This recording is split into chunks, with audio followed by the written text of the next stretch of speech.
1. Tari piring. Tari piring Tari Piriang adalah salah satu seni tari tradisional di Minangkabau yang berasal dari kota Solok, Provinsi Sumatera Barat.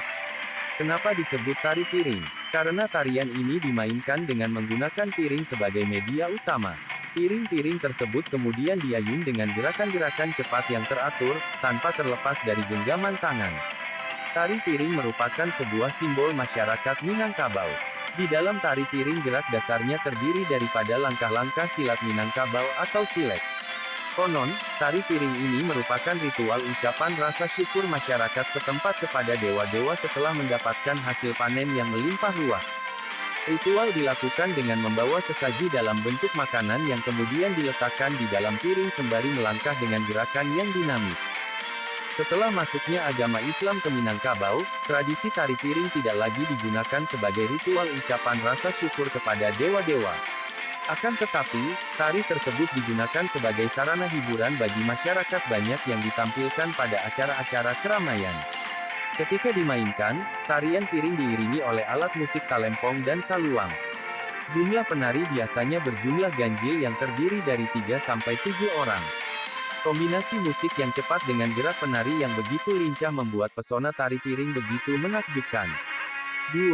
Tarian Baralek Gadang. Tari Baralek Gadang ini menceritakan kehidupan masyarakat Minang, dari kehidupan sehari-hari mulai dari rumah turun ke sawah bertanam padi, memanen dan menumbuk padi sampai makan bajamba. Tarian Baralek Gadang pada umumnya dilakukan guna menyambut atau merayakan suatu momentum penting dalam kehidupan masyarakat Minang. Bisa pernikahan atau hajatan lainnya yang dianggap penting. 3. Tarian Indang Minangkabau. Tari Indang juga dikenal dengan tari Dindin Badindin adalah salah satu tarian khas pesisir Pariaman, Sumatera Barat. Gerakan tari yang tegas serta diiringi dengan tuturan lisan ini sekilas mirip dengan tari Saman Aceh.